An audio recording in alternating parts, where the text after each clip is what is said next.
கர்த்தருடைய பரிசுத்த நாமத்துக்கு ஸ்தோத்திரம். இந்த தினத்துக்கான தேவனுடைய வார்த்தையானது சங்கீதம் 85ஆம் சங்கீதத்திலே அந்த 12வது வசனத்தை நாம் வாசிக்கும் பொழுது, கர்த்தர் நன்மையானதை தருவார், நம்முடைய தேசமும் தன் பலனை கொடுக்கும் என்று சொல்லி வேதத்தில் வாசிக்கிறோம். அதாவது கர்த்தர் நன்மையானதை அவர் தருவார். கர்த்தர் நன்மையானதை தருகிறவர். கர்த்தராவது மகிமை. அவர் தீமையானதை செய்கிற தேவன் அல்ல. கர்த்தர் மகிமை உண்டாவதாக. என்றைக்குமே தேவன் அவர் நன்மையை தருகிற தேவன். அவர் நன்மைகளையும் அவர் தீமைகளையும் அவர் நன்மையாய் முடிய பண்ணுகிற ஒரு நல்ல தேவன். எவ்வளோதான் தீமையான காரியங்கள் நமக்கு விரோதமாக நமக்கு எதிராக இருந்தாலும் கூட தேவன் அவைகளை நன்மையாய் முடிய பண்ணுகிற ஒரு நல்ல தேவன். ஆண்டவராகிய தேவன் நாட்களில் உங்கள் வாழ்க்கையில் அவர் நன்மையானதை அவர் செய்வார். மகிமை உண்டாவதாக. நாம் நினைக்கிறோம் சில பிரச்சனைகளை சில போராட்டங்களை சந்திக்கவும் நம்ம நினைக்கிறோம், ஆண்டவர் எனக்கு இதை செய்து விட்டார் என்று சொல்ல. அப்படி அல்ல.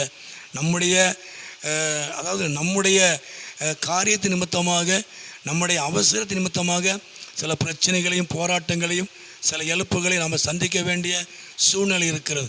ஆனால் தேவன் என்றைக்குமே அவர் நன்மை செய்கிறவர் தான். அவர் தீமை செய்கிற தேவன் அல்ல. அவர் தீமைகளை நன்மையாக முடிய பண்ணுவாரே தவிர மற்றபடி தீமை செய்கிற தேவன் அல்ல. ஆண்டவர் நாளுக்கு உங்கள் வாழ்க்கையில் நன்மையானதை தருவார். அவர் உங்களுக்கு நன்மை செய்வார்.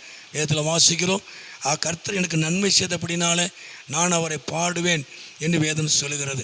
கர்த்தரால் மகிமை உண்டாவதாக.